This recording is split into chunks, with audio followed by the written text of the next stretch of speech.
देखिए, AS16 के आने से पहले, ये तो आया था सन 2000 में और 2000 अप्रैल से अप्लाई हुआ। इससे पहले ओल्ड AS10, अभी वाला नहीं, पुराना AS10 में पैरा 9 और पैरा 20.1, ये दो पैराग्राफ में इंटरेस्ट का ट्रीटमेंट होता था पुराने AS10 में। केवल दो पैराग्राफ थे ओल्ड AS10 में, और उन दो पैरा के चलते इंटरेस्ट की फिक्स असेट में अकाउंटिंग, फिक्स असेट में इंटरेस्ट की मर्जिंग, उसमें रिकग्निशन, कैपिटलाइजेशन, इस बारे में कुछ भी क्लियरिटी नहीं थी, बहुत समझ में नहीं आता। बड़ी बड़ी कंपनियों के बहुत बड़े प्रोजेक्ट जब इंस्टॉल होते, बड़ी बड़ी फैक्ट्रियां लग रही है, सारा प्रोजेक्ट पे पैसा लग रहा है, किसी सीए को क्लियर नहीं था कि उस ब्याज का जो पूरे प्रोजेक्ट के दौरान लोनिंग चल रही है, फंडिंग चल रही है, बैंकों के कर्जे चल रहे हैं, इंटरेस्ट का मीटर चल रहा है, इधर प्लांट में पैसा लग रहा है, इधर मशीन में लग रहा है, साइमल्टेनियसली आप बिल्डिंग में भी पैसा, फैक्ट्री शेड में भी, चारों तरफ पैसा खर्च हो रहा है, और अलग अलग ड्यूरेशन पे अलग अलग अमाउंट आप अलग अलग असेट में खर्च कर रहे हो। टोटल बोरोइंग कॉस्ट का जो अमाउंट, ब्याज का अमाउंट, किस असेट के जिम्मे कितना करें, इसके लिए मैथमेटिकली कोई क्लियरेंस नहीं। तब जाके अलग से ES की रिक्वायरमेंट फील हुई, ये ES अलग से 16 नंबर आया बोरोइंग कॉस्ट। और अभी इस समय इसी बोरोइंग कॉस्ट का इंडेक्स भी आ चुका है, बट वो अभी आपके कोर्स में नहीं है। अभी हम बोरोइंग कॉस्ट के इस ES में एक ही मुद्दा पढ़ेंगे केवल, कैपिटलाइजेशन ऑफ बोरोइंग कॉस्ट। और कैपिटलाइजेशन का मीनिंग आप लोग अच्छे से जानते हो, बोरोइंग कॉस्ट को असेट की कॉस्ट में चार्ज करना, यही है ना। अब AS10 या 26 दोनों में एक ही प्रोविजन है, जब तक कोई असेट अवेलेबल टू यूज नहीं हो जाती, जब तक कोई असेट रेडी टू यूज नहीं होती, वहां तक की बोरोइंग कॉस्ट और अदर एक्सपेंडिचर उसकी कॉस्ट में कैपिटलाइज्ड होती, यही रूल है। इस केस में भी वही। लेकिन बोरोइंग कॉस्ट की कैलकुलेशन, बोरोइंग कॉस्ट के दो पार्ट्स होते हैं, one is general borrowing cost, second is specific borrowing cost. Specific borrowing cost का मतलब आपने किसी पर्टिकुलर बिल्डिंग या प्लांट या मशीन या कोई फर्नीचर फिक्चर या कोई इक्विपमेंट या व्हीकल या ट्रक, उसके लिए पर्टिकुलरली कोई मनी बोरो करी और 100% उसी में यूज करी। आज यदि मैंने मेरी फैक्ट्री में एक ट्रक लेना था और मैंने बैंक से फाइनेंस करा के, फाइनेंस कंपनी से फाइनेंस करा के, या ट्रक वाली कंपनी से ही फाइनेंस करा के वो ट्रक मैंने फाइनेंस पे ले लिया, और उसका ब्याज ट्रक का किस्तें जा रही है, अब वो इंटरेस्ट तो ऑब्वियसली उस ट्रक में ही चार्ज होगा। लेकिन यदि मैंने जनरल फंड बोरो किए, मैंने एक 50 लाख का एक लोन अमाउंट लेके और कुछ 10-15 लाख रुपए फैक्ट्री शेड में लगा दिए, उसमें से कुछ 5 लाख रुपए बिल्डिंग में खर्च कर दिए, उसमें से 10 लाख रुपए कोई प्लांट मशीन में लगा दिए, उसमें से 5 लाख रुपए कोई व्हीकल में लगा दिए, और बचे कुछ मैंने वर्किंग कैपिटल में यूज ले ली अपने रूटीन में, लोगों को वेजेज और क्रेडिटर्स को पे करने के लिए, mix use of fund, that is called general borrowings. अब जनरल बोरोइंग का जो इंटरेस्ट है उसको कैपिटलाइज करना एक मैथमेटिकल चैलेंज है, और वो हमें यहाँ पे सीखना है। तो इस ES का कोई अकाउंटिंग ट्रीटमेंट का मुद्दा नहीं है। अकाउंटिंग ट्रीटमेंट तो केवल इतना सा है कि जब तक आपकी असेट अवेलेबल टू यूज नहीं हो जाएगी और जब तक उसके सारे सब्सटेंशियल एक्टिविटी क्लोज नहीं हो जाएगी, उसकी कोई फिजिकल एक्टिविटी, कोई एडमिनिस्ट्रेटिव, कोई टेक्निकल, उस असेट को रेडी टू यूज तक लाने की सारी एक्टिविटी क्लोज होते ही बोरोइंग कॉस्ट का अमाउंट उस पर चार्ज होना बंद हो जाएगी, चाहे वो asset actually put to use कभी भी हो या ना हो। रेडी टू यूज हो चुकी, दैट्स इट, एंड असेट अपनी तरफ से कंप्लीट है and it is available to use, वहां बोरोइंग कॉस्ट का कैपिटलाइजेशन रुक जाता है। अब इस ES में कैपिटलाइजेशन की 3 बातें हैं। कमेंसमेंट ऑफ कैपिटलाइजेशन, कैपिटलाइजेशन शुरू कब से करोगे, मतलब बोरोइंग कॉस्ट के अमाउंट असेट में जोड़ना स्टार्ट कब करोगे, उसको कमेंसमेंट कहते हैं। Second number, suspension of capitalisation. Suspension बोले तो टेम्परेरी पीरियड के लिए, कुछ समय के लिए आप कैपिटलाइजेशन को कब रोक दोगे, क्यों रोक दोगे, और फिर रिज्यूम कर दोगे वापस। वो सस्पेंशन पीरियड जाते ही दोबारा से चालू हो जाओगे। सस्पेंशन कभी परमानेंट नहीं होता है, suspension is a temporary stoppage. Temporary कोई काम को रोकना सस्पेंशन कहलाता है, सस्पेंशन ऑफ कैपिटलाइजेशन। और तीसरा, cessation of capitalisation. Cessation means permanent close करना, परमानेंटली स्टॉप करना। ये 3 मुद्दे इस ES के हैं बस, और वो तीनों हमें समझना है। ES है बहुत आसान समझने में, पढ़ने में, इसके क्वेश्चंस भी थोड़े हो मैथमेटिकल मान लो आप। बाकी इस ES का क्वेश्चन एग्जाम में वही लीज की तरह, वही EPS की तरह, किसी का गलत नहीं होता है। ES 16 के क्वेश्चन को बच्चे लाइक करते हैं, सर 16 का आ जाए, मेरे को खाली इंटरेस्ट से तो निकालना है, सिंपल, वो भी कंपाउंडिंग नहीं है, सिंपल इंटरेस्ट निकाल के और असेट में तो जोड़ना है बस, यही तो बताना है कितना अमाउंट कौन सी असेट में चार्ज होगा, जनरल बोरोइंग या स्पेसिफिक। सर स्पेसिफिक में तो कोई दिक्कत ही नहीं है, जिस असेट के लिए जो लोन लिया उसका इंटरेस्ट तो उसी में चार्ज होना है। लेकिन जनरल क्या, वो मिक्स यूज हो गया, आपके फंड का कॉमन यूज हो गया, उसमें कुछ पैसा अलग अलग असेट में अलग अलग टाइम फैक्टर के लिए और कुछ अपने बिजनेस के रूटीन में यूज कर लिया, डे टू डे ऑपरेशंस में। इस टाइप का ये ES है, बहुत आसान है। ES टेक्निकली कुछ टर्म यूज करेगा, आपको आराम से समझ में आएगी। AS 16 इश्यू हुआ 2000 में, और इसके आते ही ओल्ड AS 10 के पैरा 9 और पैरा 10.2 दोनों डिलीट कर दिए गए, और फिर वो ब्याज का सारा मैटर यहां ट्रांसफर हो गया इस अकाउंटिंग स्टैंडर्ड का। और इसमें कुल मिला के 13 या 15 पैराग्राफ है बस। 13 के बाद शायद डिस्क्लोजर के 2 और होंगे। यदि इसके पैरा देखोगे, ज्यादा पैरा भी नहीं है, छोटा ही है। हाँ, डिस्क्लोजर लास्ट है, नहीं मैं 22-23 पैरा है शायद। हाँ, 22 या 23 है। ये सिजेशन है, इसके बाद में एक और है बस, 23 पैराग्राफ, और बहुत सिंपल है। देखना अभी इसके AS की जो कंटेंट आपके सामने आएगी। हाँ, मैंने कहा ना 3 मुद्दे मेन है। Commencement of capitalisation of borrowing cost, suspension of capitalisation of borrowing cost, cessation of capitalisation of borrowing cost. Commencement of capitalisation के लिए आपके पैरा 14 to 16 में कुछ कंडीशन है। सस्पेंशन के लिए पैरा 17 से 18 में कुछ बातें हैं, और सिजेशन के लिए पैरा 19 से 22 में कुछ पॉइंट है। बस ये 3 बंच मेन है। और अब बोरोइंग कॉस्ट को कंप्यूट करना, जनरल बोरोइंग कॉस्ट को स्पेशली कंप्यूट करके चार्ज करना, it's pure mathematical work, simple arithmetic. अभी पहले इस AS की जो बेसिक बातें छोटी छोटी है वो क्लियर कर लें, जो स्टार्टिंग है। This accounting standard coming to effect from the period April 2000 mandatory है, सब पे अप्लाइड है। ऑब्जेक्टिव देख लो एक बार।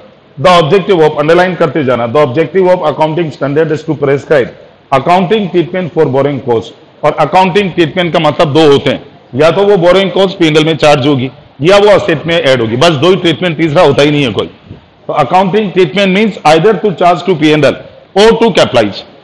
ये 2 अकाउंटिंग, आप चाहो तो लिख लो अकाउंटिंग अंडरलाइन करके, चार्ज टू P&L और कैपिटलाइजेशन, 2 ट्रीटमेंट होते हैं बस।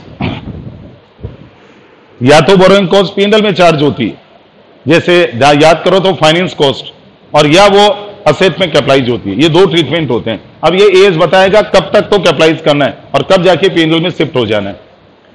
इंटरेस्ट एंड अदर कॉस्ट, ये जो बोरोइंग कॉस्ट है इसको हम बोल सकते हैं interest and other, that are directly attributable to the acquisition, construction, production of qualifying asset. अब देखिए 3 बातें। डायरेक्टली एट्रीब्यूटेबल टू एक्विजिशन, या तो आपने कोई असेट खरीदी है, या उसको कंस्ट्रक्ट करा है, या प्रोड्यूस किया है। क्वालिफाइंग एसेट, क्वालिफाइंग एसेट को अंडरलाइन कर लो। अब ये क्वालिफाइंग एसेट आपको पहली बार सुनने को मिल रहा है, और ये AS 16 का अपना टर्म है, अभी आगे डिफाइन होगा। और क्वालिफाइंग एसेट पे एग्जाम में क्वेश्चन आया एक बार, ऐसा क्वेश्चन बना के दे दिया जिसमें जिसको क्वालिफाइंग एसेट की डेफिनेशन क्लियर नहीं थी, क्वेश्चन का रिप्लाई नहीं कर पाया, पहला एग्जाम्पल वही आएगा। अभी हाल फिलहाल 2 बातें। इस AS का ऑब्जेक्टिव किसी भी क्वालिफाइंग एसेट पे बोरोइंग कॉस्ट का अकाउंटिंग ट्रीटमेंट मींस कैपिटलाइज करना या P&L, उससे ही जुड़ा हुआ AS।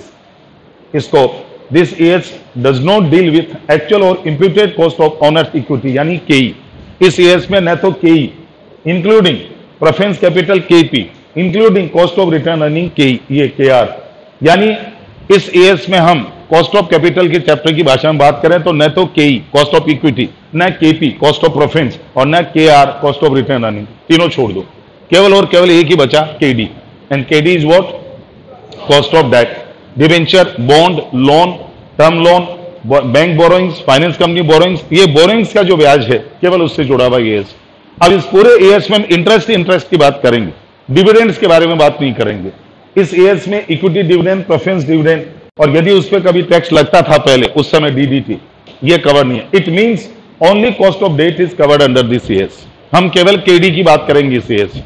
अब important definition, what is the borrowing cost? Borrowing costs are defined as interest and other costs which are incurred by an enterprise in connection with the borrowing या arrangement of fund. It may include, देखो definition तो ये है कि borrowing cost क्या है। It is defined as interest and other costs, underline कर लो, which are incurred by enterprise in connection with the borrowing या arrangement of funds. आपके ऑर्गेनाइजेशन ने फंड्स को बोरो करने में और उनको अरेंज करने में जो भी एक्सपेंडिचर इनकर्ड किया वो भी शामिल। अब ये देखिए एग्जाम्पल, इट में इंक्लूड नंबर 1 2 3 4 5। अब इनमें से एक शायद हो सकता है, 1 या 2 आपकी नॉलेज में, बाकी ना हो। Interest and commitment charge on bank borrowings. Interest तो आप बोल दोगे सर हमें पता है, बैंक से फंड बोरो करता हूं तो ब्याज लगता है। Now what is a commitment charge? What is a commitment charge? और सोचो, कमिटमेंट वर्ड बैंक गारंटी देता है ना, उसके लिए चार्जेस पे करने हो तो। दोबारा बोलो। बैंक गारंटी देता है ना, उसके लिए हमें चार्जेस पे करने हो। जैसे हमने कुछ किसी दूसरी बैंक से लोन लिया तो अपने बिहाफ पे दूसरी बैंक जो गारंटी दे रही है उसको चार्जेस पे करने हो। नहीं, तो कमिटमेंट वर्ड आप लोग दिमाग नहीं चला पा रहे हो। कमिटमेंट चार्ज का मतलब होता है मैंने किसी बैंक से 2 करोड़ का फैक्ट्री के लिए लोन लिया 10 साल के लिए, और ये के साथ मैं 20-20 लाख रुपए साल के चुका दूंगा 10 किस्तों में। 1, 2, 3, 4 किस्त चुकाई, 4 साल 5 साल में बचा हुआ पैसा लेके बैंक में पहुंच गया, ये लो साहब आपका पेमेंट, मुझे आगे कंटिन्यू नहीं करना। बैंक का ये क्या बात हुई, आपने हमें 10 साल का एग्रीमेंट किया हुआ है लोन का, आप ये बीच में रीपेमेंट करने क्यों आगे? Premature payment not allowed. इसको बैंक की भाषा में फोरक्लोजर कहते हैं। Foreclosure means early closure of loan account, premature closure of loan account never allowed. आप हमारे बिजनेस पे लात मारने आगे, नुकसान करने आगे, हमारी पेट पे लात मार रहे हो आप। बड़ी मुश्किल से तो हम फंड लोगों को देते हैं और इतने ब्रोकर और इतने एजेंटों को थरिए तो हम पूरा लोन का जाल बिछाते हैं, आप तो चुकाने आगे। आज ये सारे के सारे लोग हमारा आके लोन प्रीमेच्योर पे कर जाएंगे, हम आगे ब्याज कैसे देंगे लोगों को? हमने भी तो पैसा पीसी से लिया हुआ है। चार्जेस लगेगा साहब, 5% पेनल्टी लगेगी। आज जो लोन का बकाया अमाउंट है 5% दोज, आपके 1.5 करोड़ का लोन है, पहले 7.5 लाख रुपए जमा कराओ, 5% फ्लैट पेनल्टी लगेगी। इसको कमिटमेंट चार्ज कहते हैं। आज की दुनिया उल्टी है।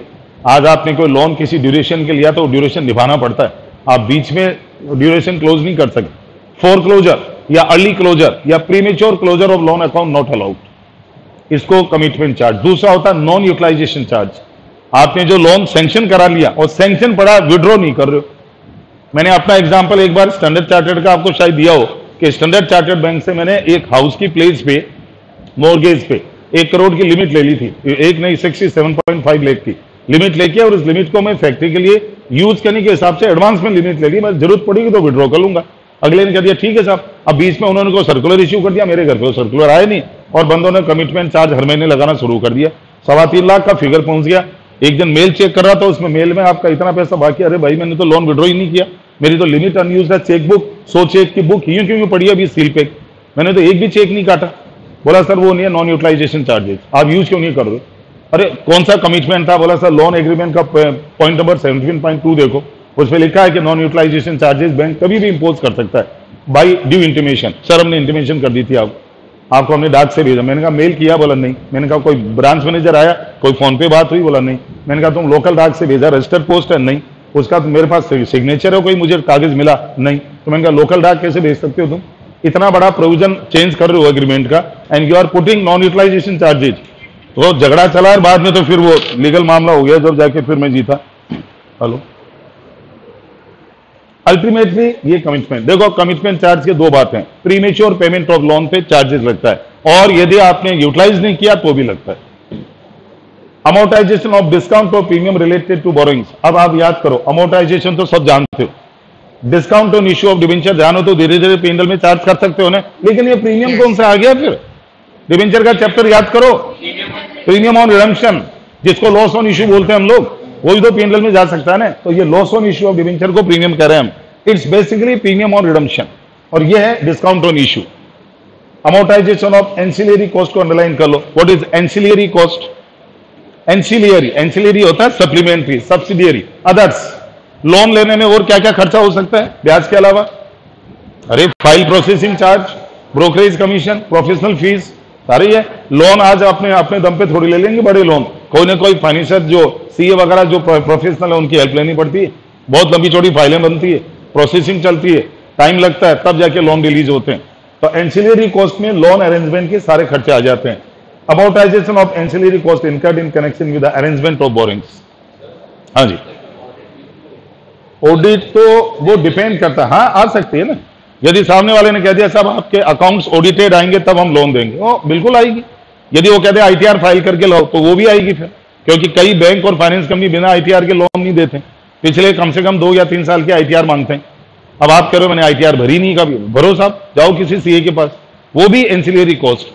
मतलब उस लोन को अरेंज करने में आपने जो कुछ इवन ट्रेवलिंग भी करी हो ना, कि आप कहीं मान लो जयपुर से लोन नहीं लेके आप दिल्ली से ले रहे हो, तो आने जाने की ट्रेवलिंग भी एंसिलरी कॉस्ट है। अरेंजमेंट ऑफ लोन के सारे खर्चे, जो ancillary means sundry, means miscellaneous, सारे आते हैं।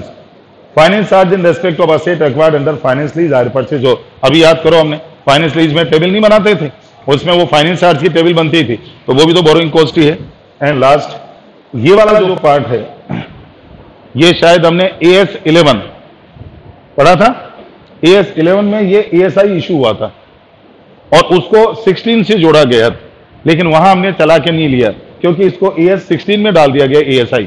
ये ASI 10 हम पढ़ेंगे। Exchange difference arising from foreign currency borrowing to the extent they are regarded as an adjustment in interest cost. Simple सा, अभी तो मैं लूंगा नहीं, लास्ट का एग्जाम्पल लूंगा, आखिरी एग्जाम्पल। आपने इंडिया की बोरिंग छोड़ के भारत की बैंकों को ड्रॉप करके, इंडिया यहाँ की NBFC ड्रॉप करके, यहाँ के मनी लेंडर को ड्रॉप करके विदेश से कर्जा उठाया, कारण ब्याज के रेट कम। देखो अब तो इंडिया में भी बहुत नीचे आ गए, अब तो पूरे देश में ब्याज के रेट बिलो 10 आ चुकी है। वहां तो पहले ही 5-6% थी। जापान जैसे कंट्री में तो इंटरेस्ट की रेट अब तो शायद 2-3% ही रह गई होगी, वरना उस हमारे जब 15-16 होती थी जब 5-6%। आपने अपने कंट्री को छोड़ा और ब्रोकर से बात करी, भाई साहब बहुत बड़ा लोन लेना है करोड़ों रुपीज में या लाखों डॉलर में, मेरे को तो अदर कंट्री या US है, UK है, कनाडा है, जापान है, जिस कंट्री में मिनिमम रेट ऑफ इंटरेस्ट है वहां से लोन दिला दे। ब्रोकर ने कहा भाई साहब ले तो लोगे, ब्याज में तो बच जाओगे, कल को एक्सचेंज रेट फ्लैक्चुएट करके प्रिंसिपल जम खा गया तो लेने के देने पड़ जाएंगे। वो कहावत है बाबा जी के 8 के 7 लगेंगे, फिर आप सोच लेना। मतलब कोई चिंता नहीं यार, इतना कोई जम खाता है क्या एक्सचेंज रेट? बोला सर फिर सोच लो, कईयों ने लिया पास्ट में बहुत पछताए। आप अपने देश को छोड़ के दूसरे देश में जाने की सोच रहे हो खाली इंटरेस्ट के रेट के लालच में कि यहाँ 11% लग रहा है और वहां 5% लग रहा है, 6% का फायदा मिलेगा। आप सोच लो यदि कल को इंडियन करेंसी डाउन आ गई, वो करेंसी इंडियन करेंसी पे हावी हो गई और एक्सचेंज रेट जम खा गई, आपका प्रिंसिपल का जो नुकसान है वो ब्याज को दबा जाएगा और उल्टा घाटे में आ जाओगे, पछताओगे मैंने गलती करी। इसके ऊपर बना हुआ ये ESI and it's very interesting. जब आप इसका क्वेश्चन करोगे 5 से 7 मिनट का क्वेश्चन है, लेकिन आप कहोगे साहब ब्याज लोन लेते समय ध्यान रखना चाहिए। अब ये कुल मिला के आपको लर्न करना है, आई मीन थोड़ा सा ध्यान रखना है बोरोइंग कॉस्ट में क्या क्या आता है। सीधे सीधे हैं interest and commitment charge from the bank और NBFC और अदर बोरोइंग्स। दूसरा discount on issue of debenture and premium और redemption of debenture amortised every year. तीसरा ancillary cost related to the arrangement of loans and borrowings, ancillaries all other cost, professional charge, file processing fees, stamp duty, yes loan पे stamp duty भी लगती है, वो भी, legal charges, आपका documentation, और आप यदि प्लेज मॉर्गेज के लिए प्रॉपर्टी के कागज दोगे तो वो लीगली वेट होते हैं, पहले उसको वकील को जाते हैं पेपर और वो पूरा चेक करता है कि फर्जी पेपर तो नहीं है, फर्जी पट्टा तो नहीं है, उसके लीगल चार्जेस भी लगते हैं। बहुत कुछ खर्चा होता है लोन अरेंज करने में, और ये सारी एजेंसियां जो बाजार में बैठी है यही पैसा लेती है, एंसिलरी कॉस्ट। चौथा, यदि आपके हायर परचेज या लीज या अदर अरेंजमेंट में आपने असेट लिए तो उसका फाइनेंस चार्ज। और पांचवा interest which is related to foreign currency borrowing as an adjustment. अब इसके बाद हाँ जी सर, जैसे अपन फॉरेन से कोई ट्रांजैक्शन करते तो अपन एक्सचेंज रेट फिक्स करा देते हैं, वैसे बोरोइंग में नहीं करा सकते? करा सकते हैं ना, तो वो फॉरवर्ड हो गया ना, वापस फॉरवर्ड कॉन्ट्रैक्ट हो गया। आप फॉरवर्ड कॉन्ट्रैक्ट ले लो, आप जिससे लोन ले रहे हो ना, इधर दूसरे किसी ब्रोकर के पास जाके बोलो भाई साहब मैंने एक विदेश से कर्जा लिया है, मुझे 4 साल बाद चुकाना है, बताओ 4 ईयर के बाद मुझे डॉलर कितने में दे दोगे, यूरो कितने में दे दो। आप रेट फिक्स कर लो और यार सामने वाले से एग्रीमेंट कर लो, गारंटी कि मैं आपको इतने साल बाद जो दूंगा इंडियन रुपीज में इतने दूंगा, चाहे तुम्हारी करेंसी कितनी महंगी हो या सस्ती हो। ऐसे भी होते हैं, बिल्कुल होता है ऐसा। Qualifying asset, now what is a qualifying asset? देखिए इस एएस ने टर्म यूज ली है, qualifying asset. It is an asset which takes substantial period of time to get ready for intended use और सेल। कोई भी असेट यदि saleable condition तक आने में या यूजेबल कंडीशन तक आने में यदि सब्सटेंशियल पीरियड ऑफ टाइम, अब आप कहोगे सर ये सब्सटेंशियल पीरियड का मेजरमेंट क्या है? 1 महीना, 2 महीना, 6 महीना, 8 महीना, 12 महीना, 2 साल, 5 साल, 10 साल। एएसआई आई इसके ऊपर, एएसआई है आगे, इंटरप्रिटेशन आया था बाद में। एएसआई 1 यहीं से शुरू हुआ था। देश के चार्टर्ड अकाउंटेंट्स और देश के जो प्रैक्टिशनर है उन्होंने इंस्टीट्यूट से पूछा साहब आपने एएस 16 में लिखा है ऐसी कोई भी असेट जिसको रेडी टू यूज और ready to sell, intended use और सेल की पोजीशन तक लाने में हमें सब्सटेंशियल पीरियड लगे तो क्वालिफाइंग असेट। सर ये सब्सटेंशियल पीरियड कितना होता है, क्या मान के चलें, कितने महीने, कितने साल? इंस्टीट्यूट ने एएसआई में बात क्लियर करी कि हमारा कहने का मतलब ये था, आप एक पर्टिकुलर टाइम पीरियड का खूंटा पकड़ के मत बैठो, तो बस ये सब्सटेंशियल पीरियड होता है। जैसे आज हम लोग करंट असेट, करंट लायबिलिटी में 12 महीने का नियम फॉलो करते हैं, कोई जरूरी थोड़ी है, ऑपरेटिंग साइकिल भी तो होता है, आइदर ऑपरेटिंग साइकिल और 12 month which ever is greater. यदि मेरे बिजनेस का ऑपरेटिंग साइकिल पीरियड 13 महीना है तो करंट असेट, करंट लायबिलिटी का बेंचमार्क फिर 13 महीने से होगा, फिर 12 महीने छोड़ दूंगा मैं। इसलिए ऑपरेटिंग साइकिल, क्योंकि कंपनीज एक्ट में है ये पॉइंट, ऑपरेटिंग साइकिल से करंट असेट करंट लायबिलिटी भी डिफाइन होती है, तो इसका भी एएसआई आगे आएगा। अब बस ये डेफिनेशन ध्यान रखना, कोई भी असेट जिसको आपका इंटेंडेड यूज, इंटेंडेड मींस मनचाहा, योर डिजायर्ड यूज और सेल की कंडीशन तक लाने में सब्सटेंशियल पीरियड जो लगता है उसको क्वालिफाइंग कहते हैं। क्वालिफाइंग असेट और प्लांट इन्वेंट्री, अब देखो इस एएस ने फिक्स असेट के साथ में इन्वेंट्री को भी लपेट लिया, वो भी बोरोइंग कॉस्ट के लिए एलिजिबल है कैपिटलाइज करने के लिए। Power generation facility, investment property that require a substantial period of time to bring them to saleable condition, asset that are ready for intended use और sale when acquire, not qualifying asset. जो asset आपने जिस समय खरीदी उसी समय saleable और उसी समय यूजेबल कंडीशन में है, उसमें आगे आपको कुछ नहीं करना, लाओ और बेचो और लाओ और यूज करना स्टार्ट करो, वो क्वालिफाइंग असेट नहीं है। Inventories which are routinely manufacture over a short period of time are not qualifying asset. आपकी इन्वेंट्री जो प्लांट में चल रही होती है प्रोडक्शन में, महीने 2 महीने का साइकिल है, प्रोडक्शन साइकिल, वो क्वालिफाइंग असेट नहीं है। ईंटों के भट्टे, मैंने एग्जांपल दिया था कॉस्टिंग में, ईंटों के भट्टे में कच्ची ईंटें बनाना, पूरे भट्टे में भरना, लाखों की संख्या में करोड़ों ईंटें जमा होती है एक साथ, और भट्टे का जो एरिया सर्कमफ्रेंस है बहुत बड़ा होता है, सारी ईंटें कच्ची भर के और उसके बाद में आग लगा के और उसको पका के बाहर निकालना 2 से 3 महीने लग जाते हैं एक राउंड पूरा होने में। अब इसका मतलब वो कोई क्वालिफाइंग असेट थोड़ी हो गई, वो तो रूटीन है। आज कई कंपनियां ऐसी है जिनको प्रोडक्ट को बन के बाहर आने में टाइम लगता है, तो ठीक है वो रूटीनली मैन्युफैक्चर है, क्वालिफाइंग असेट नहीं है। लेकिन ऐसी इन्वेंट्री जिसको सब्सटेंशियल पीरियड ऑफ टाइम लगता है, वो qualifying asset. 2 example the best होते हैं, one is a real estate. आज ये जितने भी बिल्डर है फ्लैट बनाते हैं, अपार्टमेंट बनाते हैं, बड़े बड़े टावर क्रिएट करते हैं और बड़ी बड़ी कॉलोनियां बसा के बेचते हैं, इनके लिए वो इन्वेंट्री है। आपके और हमारे लिए फ्लैट है, उनके लिए इन्वेंट्री है। वो अपने ट्रेडिंग अकाउंट पे उसको सेल दिखाते हैं, हमने इतना स्क्वायर फीट माल बेचा, इतना स्क्वायर फीट हमने बनाया, इतना जीपी कमाया, उनका ट्रेडिंग अकाउंट का जीपी है वो, और उसमें फिर वो सारे खर्चे निकाल के टैक्स देते हैं गवर्नमेंट। तो इसका मतलब बिल्डर्स और कॉलोनाइजर्स, रियल एस्टेट डेवलपर, इनके लिए जो ये बिल्डिंगें बिकती है, स्क्वायर फीट में माल बिकता है, that's inventory, but that require a substantial period of time. आप सोचो उसके लिए उनको महीनों नहीं सालों भी लगते हैं। एक एक प्रोजेक्ट 500-500 हजार करोड़ का होता है जो बिल्डर्स का, और उसको किसान से जमीन लेके कन्वर्ट करा के उसकी पूरी प्लॉटिंग करके और उसके ऊपर टावर बना के पूरी कॉलोनी बसा के कंप्लीट करके और पूरा प्रोजेक्ट फिनिश करके लोगों को डिलीवरी देने में 2-2.5 साल 3 साल पक्के लगते हैं, बड़े project. These are basically inventories which require a substantial period. अब इसका जो ब्याज खर्च होता है उस बिल्डर का, वो बिल्डिंग की कॉस्ट में ऐड होता है। आई मीन इन्वेंट्री की स्क्वायर फीट रेट में निकलता है। आप किसी बिल्डर से स्क्वायर फीट में 2000 सुपर बिल्टअप एरिया का फ्लैट खरीदो, 3 BHK 4 BHK, आप पूछोगे साहब ये रेट कैसे निकाली, आप हमसे 7500 स्क्वायर फीट ले रहे हो, कैसे? बोला साहब इतने की तो जमीन, इतना कंस्ट्रक्शन कॉस्ट, इतना ब्याज और इतने हमारे बाकी खर्चे, total divided by total square feet construction पर स्क्वायर फीट की रेट आती है। जिस लैंड के ऊपर ये हमने टावर खड़ा किया 10 मंजिला, उस लैंड की भी तो कीमत दी है हमने, कंस्ट्रक्शन का भी तो खर्चा लगा है। और सबसे बड़ी बात, 500 करोड़ हमने बैंक से फाइनेंस किया, उसका ब्याज कौन देगा? आप लोग दोगे, हम जेब से थोड़ी भुगतेंगे। पर स्क्वायर फीट रेट के अंदर वो ब्याज भी काउंट होता है और 1 स्क्वायर फीट की कैलकुलेशन निकलती है प्लस उनका मार्जिन। सर ये 7500, 6000 रुपये स्क्वायर फीट तो हमारी कॉस्टिंग आ रही है, हमारा उसके ऊपर 20% मार्जिन, 25% मार्जिन, 7.5 है, चलो आप 7000 रुपये स्क्वायर फीट दो, 1000 रुपये कमाए से, ऐसे कॉस्टिंग निकलती है। तो इट इज एग्जाम्पल नंबर 1 कि inventory is also treated as qualifying asset for the purpose of capitalisation. लेकिन रूटीन में जो प्लांट मशीनों में माल बनता है, जो कच्चा माल डालते हो प्रोसेस होकर बाहर आता है, वो नहीं। Real estate is example number 1, liquor industry example number 2। आज सॉफ्ट लिकर जो बिकती है, बियर वगैरह जो है, ये तो रूटीनली बनती बकती और बाहर चली जाती है। Hard liquor number of year तक मेच्योर होती है पहले, और उसके ईयर के हिसाब से बिकती है। वो कितने ईयर की है? 8 ईयर, 10 ईयर, 12 ईयर, फिर 16 ईयर, 18 ईयर, 25 ईयर। जितनी नंबर ऑफ ईयर मेच्योर होती है उतनी महंगी होती है, क्योंकि उसके ऊपर उनका खर्चा आता है, स्टोरेज का कैरिंग कॉस्ट आती है और ब्याज का खर्चा आता है। आज जितने भी स्कॉटलैंड में जो स्कॉच वगैरह बनती है, बड़े बड़े चीड़ के डंबर जो लकड़ी के भर भर के, और उसमें वो जो जिस ग्रेन से वो बनाते हैं, सिंगल ग्रेन या मल्टी ग्रेन, उसको पूरा वो फ्रेगमेंट करके और उसके अंदर भर के और समंदर में नीचे जमीनों में गाड़ देते हैं और उस पर फ्लैग लगा देते हैं। ये इतनी तारीख को हमने ये डंबर गाड़ा, अब इसको 15 साल बाद निकालना है, और इतने सालों तक वो डंबर गड़ा ही रहता है और उसके अंदर फ्रेगमेंटेशन होती रहती। ये तरीका है हार्ड लिकर बनने का स्कॉच का। यस, वाइनरी हमने विजिट करी, इसलिए मुझे मालूम।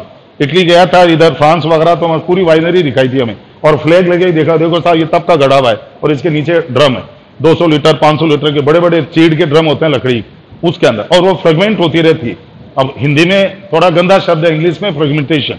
फ्रेगमेंट होने का मतलब सड़ना, सड़ने को बोलते हैं। और ये सारी फिर होके और उसके बाद में उसमें फ्रेगमेंटेशन से केमिकल प्रोसेसिंग करके फिर वो लिकर निकाल दो। ये एक एग्जाम्पल है कितना बड़ा इन्वेस्टमेंट होता है इन लोगों को, कितने सालों तक वेट करना पड़ता है। आज के 10 साल पहले कोई जो आपने ड्रम गाड़ा होगा वो अब निकलेगा और वो प्रोसेस होकर बाजार में आएगा। It is called maturity period. ये लिकर का दूसरा एग्जाम्पल है जिसमें रियल में उनको इंटरेस्ट की बाहरी कॉस्ट आती है। बहुत पेशेंस रखना पड़ता है कि कितने साल तक मैच्योरिटी होगी, और वो मैच्योरिटी के बिना उसको बेच नहीं सकते। इसलिए कई बार आती है कच्ची शराब से इतने लोग मरे। कच्ची बोले तो वो प्रॉपर मैच्योर नहीं हुई थी और कच्ची उसको शराब को बेच दिया और लाइन लगा के लोगों की डेथ होती है। Ultimately inventories which are routinely manufacture is not qualifying asset, but वो इन्वेंट्री जो रेडी टू यूज और इंटेंडेड टू सेल यदि खरीदे तो वो भी नहीं है। बट जो इन्वेंट्री, अब देखो इसमें एग्जांपल दिए हुए। पहली बात सब्सटेंशियल पीरियड ऑफ टाइम का देख लो। सब्सटेंशियल, ये एएसआई आया था, एएसआई और पहला एएसआई यहीं से शुरू हुआ था। एएसआई बोले तो accounting standards interpretation. Interpretation use what? Explanation, स्पष्टीकरण। लोगों ने पूछा साहब ये सब्सटेंशियल पीरियड क्या है? इंस्टीट्यूट ने जवाब दिया substantial period of time primarily depend on fact and circumstances. State अभी जवाब नहीं दिया, घुमा फिरा कि सब ये डिपेंड करेगा case to case.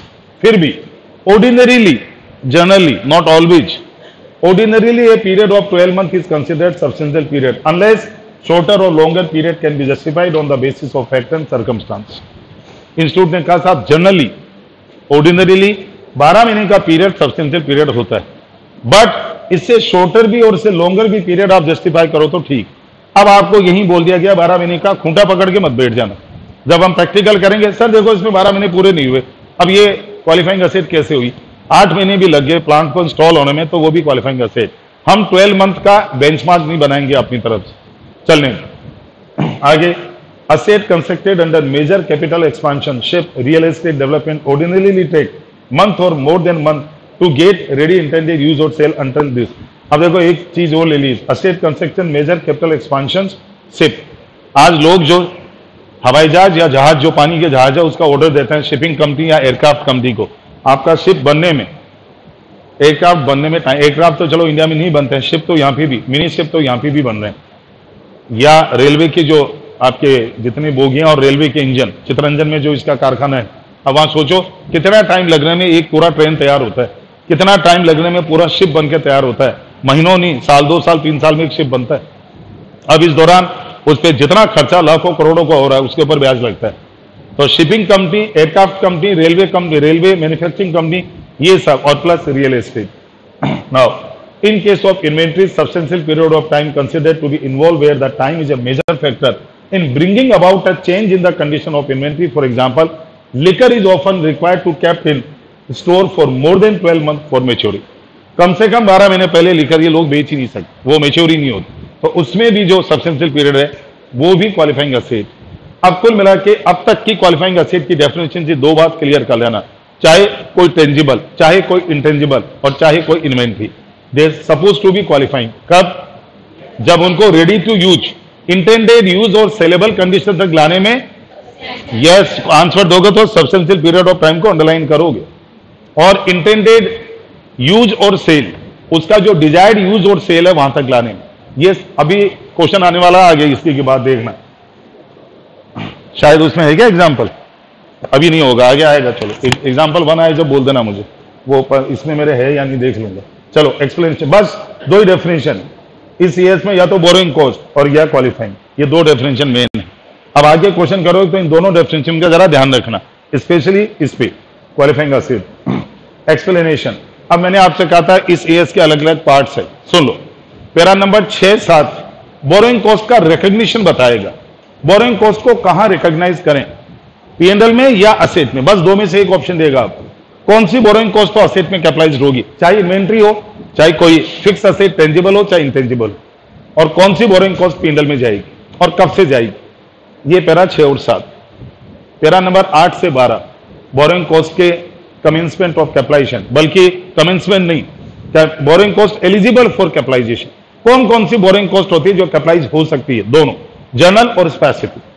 Para number 13 आपके कोर्स में नहीं है, वो इंपेयरमेंट का है, वो हम छोड़ेंगे। 14 से 16 borrowing cost commencement of capitalisation. 1718 suspension, 1922 सीजिएशन।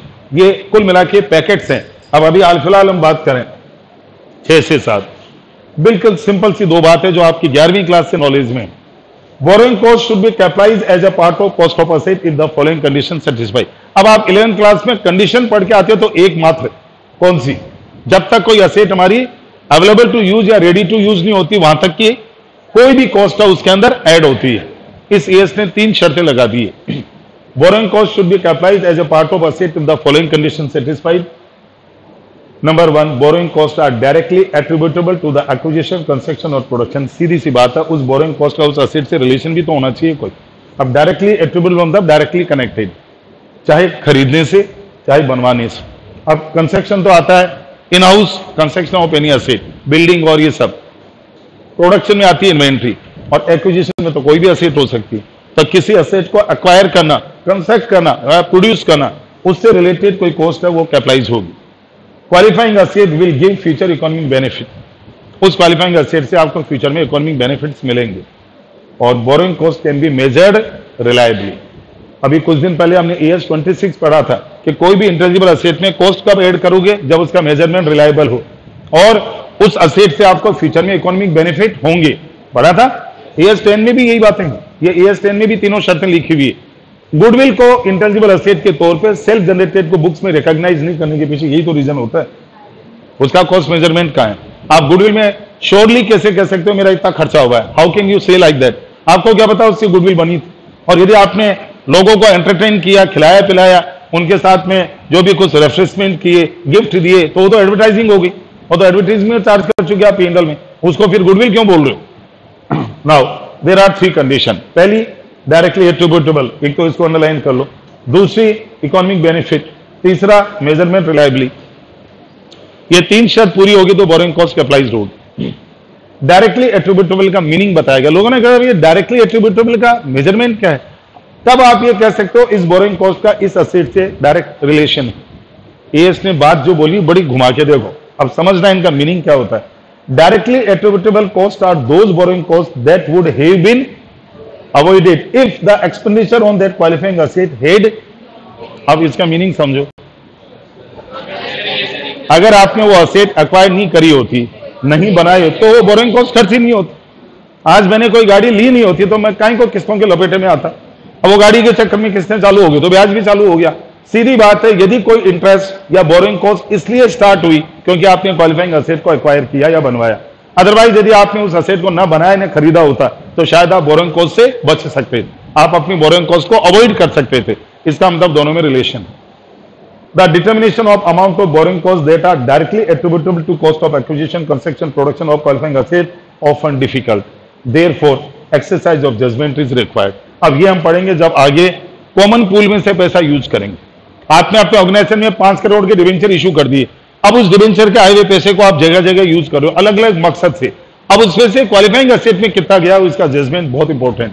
और उसमें आपको 2 बातें, टाइम फैक्टर, कितने टाइम के लिए पैसा यूज हुआ और कितनी अमाउंट यूज हुई, मल्टीप्लाई करना पड़ेगा, वेटेड एवरेज रेशियो निकालना पड़ेगा। कैपिटलाइजेशन रेट बोलते हैं उसे, वेटेड एवरेज रेट। अभी सीखोगे आगे। अब देखो यहाँ, हाँ जी सर, ये जो डायरेक्ट एट्रीब्यूटेबल की डेफिनेशन है, इसका मतलब ये है ना कि वो अनअवॉइडेबल है, मतलब Yes. खरीदा है तो होगी वो। Yes, unavoidable. यदि आपने उस क्वालिफाइंग असेट को खरीदा या बनवाया नहीं होता तो शायद आप उस कॉस्ट को अवॉइड कर सकते थे। Okay sir.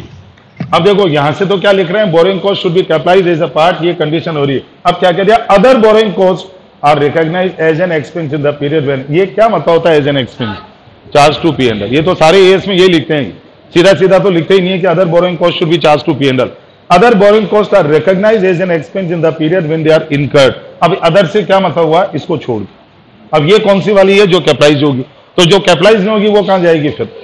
तो पैरा 6-7 में 2 ही बातें हैं। Borrowing cost will be capitalised if the 3 condition satisfied, और उस बोरोइंग कॉस्ट का आपके असेट से कोई रिलेशन है, और अदर कॉस्ट P&L में। अब देखो यहां से आता है para 8 to 12, amount of borrowing cost eligible for capitalisation. कौन सी बोरोइंग कॉस्ट कैपिटलाइज्ड होती है? एएस ने 2 पार्ट्स में डिवाइड किया और उसी पे हम प्रैक्टिकल शुरू करेंगे अभी। General borrowing cost and specific, and it's very easy to calculate. Particular situation, condition और अमाउंट टू बी कैपिटलाइज। अब ये दोनों साथ साथ देखना।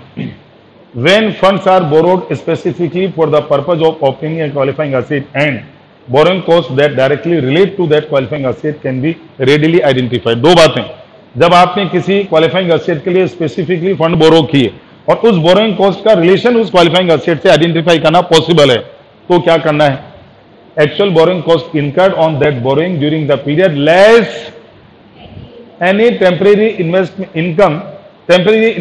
income on any temporary investment of those borrowings should be compared to the cost of qualifying। ये क्या मतलब हुआ इसका? क्यों आई इनकम? क्यों किया?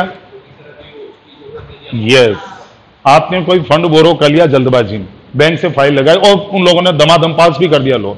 आपको लगा अभी 2-3 महीने लगेंगे, फाइल घूमेगी, इस बीच हम असेट को खरीदने की कार्रवाई चालू करते हैं, टेक्निकल इवेल्युएशन करते हैं, इंजीनियर को ले जाते हैं, पसंद करते हैं, ट्रिप मार के आते हैं, फिर आएंगे, फिर दें, ऐसे 2-3 महीने लगेंगे जब तक साइमल्टेनियसली लोन का प्रोसेस चलता रहेगा। और बैंक वालों ने उठा के 10 दिन में लोन पास कर दिए और सैंक्शन ऑर्डर करते आपके ब्याज चालू हो गए। आप कहोगे साहब ये क्या हुआ? बोला साहब ऐसा क्या है, कर दिया आपने सैंक्शन, अब आपके असेट में 2-3 महीने लगेंगे, तब तक आपको लग रहा है ब्याज तो लग रहा है। उस पैसे को उठा के आपने किसी टेम्परेरी इन्वेस्टमेंट में बैंक में एफडी बनवा दी, कोई म्यूचुअल फंड में डाल दिया, गवर्नमेंट सिक्योरिटी खरीद ली, व्हाटएवर जो सेफ एंड सिक्योर, अब उसके ऊपर ब्याज कमा लिया। अब उधर लग रहा है, इधर कमा रहे हो, लेकिन जो लग रहा है वो ज्यादा लग रहा है, कमाने वाला इतना ज्यादा थोड़ी होगा, वो अमाउंट जो आपने कमाई वो घटा। इसका मतलब यदि जब तक आपके फंड बोरोड यूज नहीं आते, आइडियली पड़े हैं, तब तक उसको आप कहीं इन्वेस्ट करते हो, उसकी इनकम पीएनएल में नहीं जाएगी, बल्कि उस बोरोइंग कॉस्ट में से कम हो। लेकिन ये कौन से फंड थे? Specifically borrowed. लेकिन अब आगे देखो, if funds are not borrowed specifically for the purpose of obtaining qualifying asset and the amount borrowed is generally used for the purpose of obtaining qualifying asset and borrowing cost are not readily identified with the specific qualifying asset. For example, अब देखो 3 बातें, आपने fund specifically बोरो नहीं किए, उसके ऊपर जो boring generally जो यूज कर रहे हो इस क्वालिफाइंग असेट के लिए नहीं कर रहे हो, सबके लिए कर रहे हो, और उसकी जो बोरिंग कॉस्ट है वो उस असेट से डायरेक्टली एट्रीब्यूटेबल नहीं है। अब इस केस में example, when the financing activity of an enterprise is coordinated centrally और when a range of debt instrument are used to borrow funds at varying rate of interest. आपने अपने organisation में अलग अलग टाइप के लोन, कहीं से डिबेंचर इशू कर दिया, कहीं से टर्म लोन ले लिया, कहीं से ओवरड्राफ्ट लिमिट ले ली, कहीं सीसी लिमिट ले ली, और 5-6 जगह से पैसा उठा के और इकट्ठा पूल बना दिया। अब इसमें से पैसा यूज कर रहे हो जगह जगह, कोई असेट के लिए कर रहे हो, कोई सप्लायर को चुका रहे हो, कभी मजदूरी चुका रहे हो, कभी बिजली का बिल चुका रहे हो, अलग मिक्स यूज, उसको सेंट्रली कोऑर्डिनेटेड एक्टिविटी कहते हैं। अब एक समस्या फंस गई, अब उस सेंट्रल पूल ऑफ फंड में से जो पैसा आपने असेट में यूज किया उसका ब्याज कैसे निकालो? It's mathematics, weighted average, time factor, amount use निकालना पड़ेगा, और यही आपका मैथमेटिकल चैलेंज है। ये एएस का पार्ट नहीं है, ये मैथ्स का पार्ट, और अभी आप सीखोगे कैसे निकाला जाता है। ये आगे देखो, amount of borrowing cost eligible for capitalization should be determined by applying capitalization rate to the expenditure on. अब ये कैपिटलाइजेशन रेट क्या है? Capitalization rate should be the weighted average rate of borrowing cost applicable to the borrowing of the enterprise that are outstanding during the period other than the borrowing made specifically for the purpose of this. इसका मतलब जब ये rate निकालोगे, capitalisation rate, weighted average, उस समय जो specific borrowing है उनको साइड में कर दो। मैं बोलूं कि मेरी फैक्ट्री की बिल्डिंग में 50 करोड़ रुपए लगे, लेकिन उसमें 20 करोड़ का तो मैंने स्पेसिफिक लोन लिया था बिल्डिंग के लिए, तो जनरल फंड में से तो 30 ही लगे ना। फिर amount of borrowing cost capitalised during a period should not exceed the amount of borrowing cost incurred. ये लाइन क्यों लिखी है? आपने किसी पीरियड में बोरोइंग कॉस्ट इनकर तो करी 6 करोड़, और आपने जो कैपिटलाइजेशन रेट निकाली, वेटेड एवरेज करी, सारी असेट के ऊपर कैलकुलेशन करी और कैपिटलाइज कर दिया, टोटल अमाउंट होगी 7 करोड़। अरे भाई मेरे, 6 करोड़ जब खर्च हुई तो तेरी कैलकुलेशन 7 करोड़ पे कैसे पहुंच गई? क्यों? तुमने मैथमेटिकल मिस्टेक करी। तो जब हम क्वेश्चन करेंगे तो क्रॉस चेक भी करेंगे, कहीं ऐसा तो नहीं हो गया बोरिंग कॉस्ट जो जनरल खर्च हुई है वो तो भी कम और आपने कैपिटलाइजेशन कर दिया ज्यादा, क्योंकि आपका मैथ्स का फॉर्मूला गलत था, आपकी वेटेड एवरेज कैलकुलेशन चैलेंजिंग होगी, आपका मैथ्स प्रॉपर नहीं है। ऐसा होने नहीं देंगे हम लोग। जब आप क्वेश्चन करेंगे मैं आपको टेली करके दिखाऊंगा, देखो 2 तरीके से क्रॉस टेली। ये आपका पूरा 8 to 12, अब इसका पैरा 13 आपके कोर्स में। अब देखो, ये हम लोग बनाते हैं स्टूडेंट्स के लिए, ये आपको एएस में यूं नहीं मिलेगा। जैसे इंश्योरेंस क्लेम कैलकुलेट नहीं करते हैं स्टेप्स लेके, अब वो एक क्या होता है, इससे हमें इजी हो जाता है। अब जब अभी हम क्वेश्चन करेंगे, calculation of amount to be capitalized on qualifying asset out of general borrowing. General borrowing की अमाउंट निकालना टेढ़ा काम है, स्पेसिफिक बोरोइंग में तो देर कितनी लगती है, वो तो आपने जो लोन लिया ब्याज निकाल के असेट में डाल दो, लेकिन जनरल का तो सब में बंटवारा होगा ना, एलोकेशन होगा। उसके लिए स्टेप 1 2 3 4 5 6 7 और यहां जाके लास्ट में आपका calculate amount to be capitalized. अब ये स्टेप सीखने के लिए हमें क्वेश्चन उठाना पड़ेगा। अभी मैं बताऊंगा ये करो वो करो, ये शॉर्ट फॉर्म वगैरह ये सब कोई काम नहीं आएगी। जब हम प्रैक्टिकल करेंगे मैं कहूंगा आप 7वें स्टेप देखो, बोले सर हो गई, वही तो स्टेप थी सारी। अभी हाल फिलहाल इसको मैं ड्रॉप कर रहा हूं आपके उसमें, देखो एग्जाम्पल 1 दूसरा है, देखो हाँ उसका नाम बदल लेना, प्रिंटिंग मिस्टेक है, एक जगह XYZ होगा शायद, एक जगह कसना लिमिटेड होगा। पेज नंबर बोलो 140 निकालो। अब देखो ये ऐसे बेसिक क्वेश्चन आए थे कई बार, और ये क्वेश्चन एक बार नहीं 2 बार आ चुका। पीसीसी में 7 में तो आया था, उसके बाद दोबारा और आ गया। A limited is a holding company, ये मॉड्यूल में भी है, पीएम में भी, सब जगह मिलेगा एक question. A Limited is a holding company of B Limited. B Limited is going to start a new project costing rupees 20 crore. For this, A Limited made investment rupees 10 crore in the shares of B Limited by borrowing the same from financing institution 10% per annum. As on March 2005, the project was not complete. The board of directors of A Limited want to capitalize the interest up to 31st March on the borrowing amounting to rupees 1 crore and add to the cost of investment. देखें किसके दिमाग में आता, पढ़ लो वापस। कौन बताएगा sir? मैं बताऊं इस क्वेश्चन में बेसिक प्रॉब्लम क्या है, और ए और बी को ढंग से पढ़ लेना। ए और बी कौन है, उन दोनों का रिश्ता क्या है?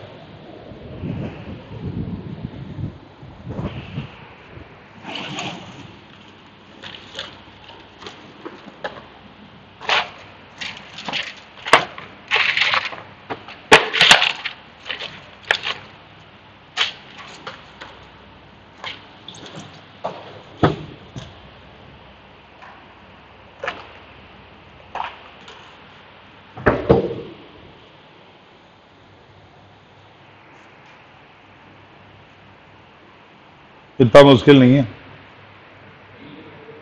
हैं? ए लिमिटेड कौन है क्वेश्चन?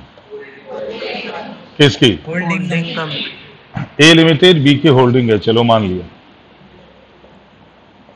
और यदि ए बी की होल्डिंग है तो ग्रेटर देन 50% शेयर होल्डिंग भी होगी। ए ने बी में मोर देन 50% शेयर खरीदे क्यों होंगे? प्रोजेक्ट कौन लगा रहा है? और बी लिमिटेड को कितना पैसा चाहिए?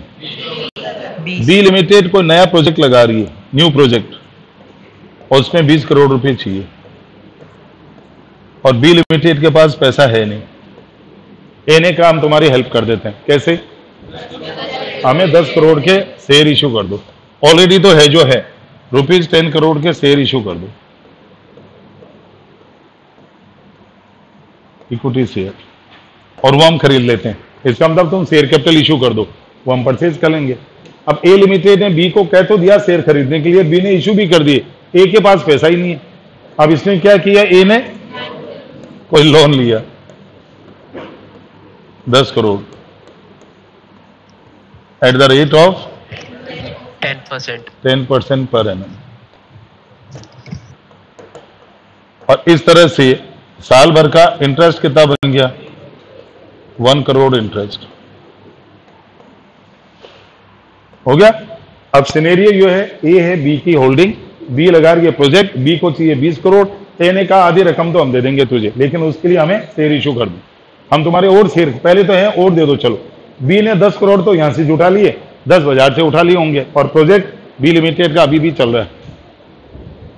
अब ये जो 1 करोड़ का ब्याज ये किसने भुगता?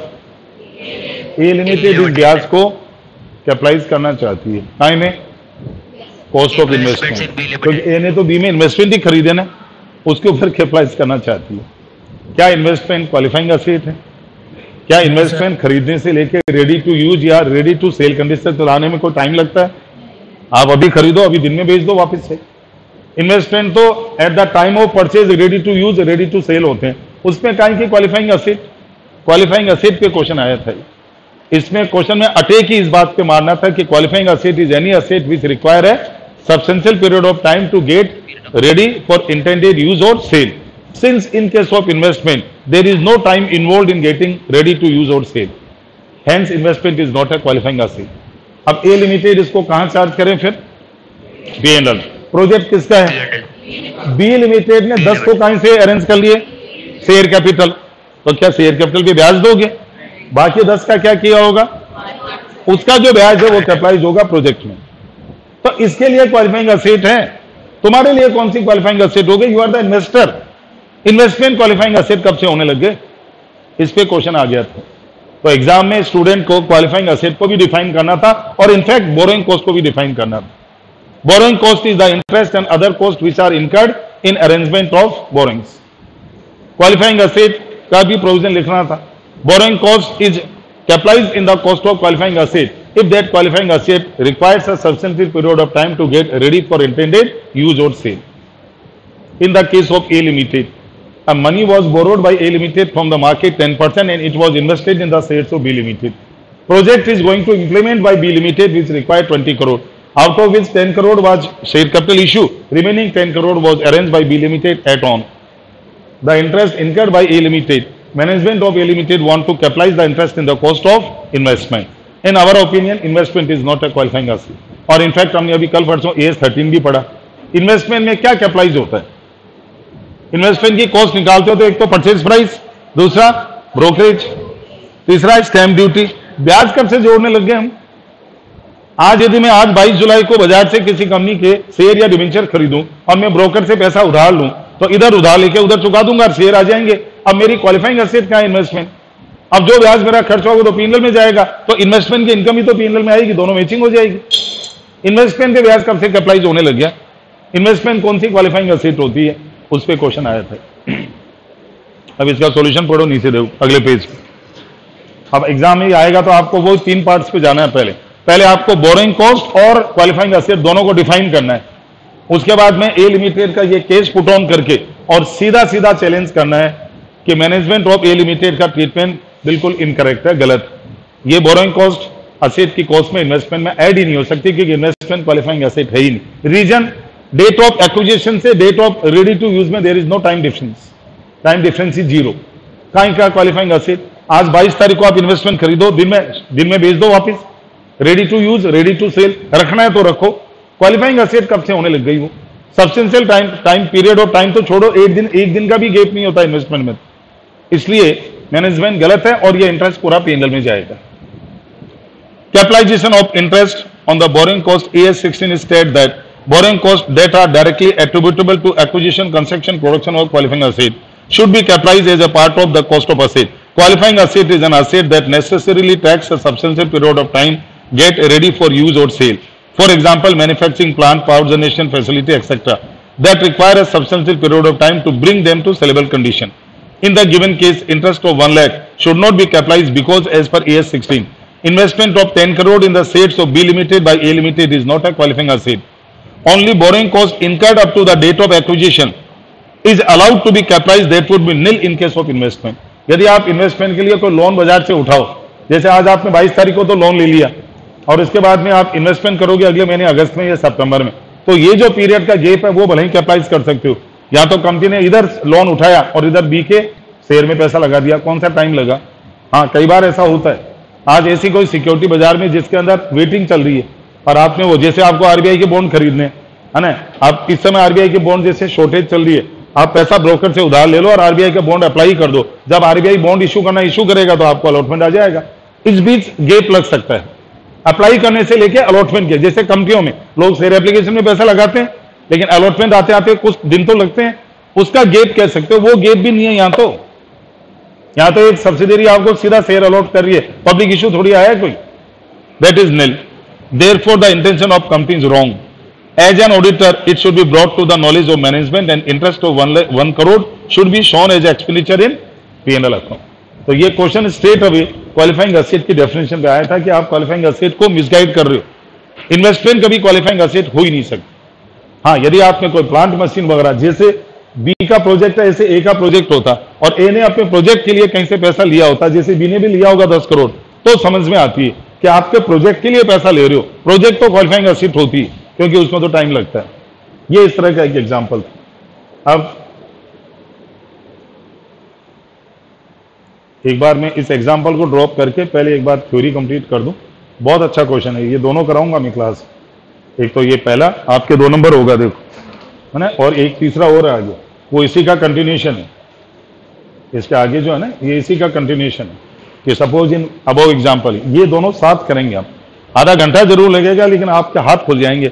और ऐसे जितने भी क्वेश्चन होंगे मैं बोर्ड पे दिखाऊंगा आपको, सर अभी कर देते, बस इस बड़े क्वेश्चन से समझ में आ जाए। ये इतना बड़ा एग्जाम में नहीं आता है, आप लोग का क्वेश्चन इससे आधी साइज में आता है, छोटी साइज। अब आप आ जाओ यहां पे, कमेंसमेंट ऑफ कैपिटलाइजेशन।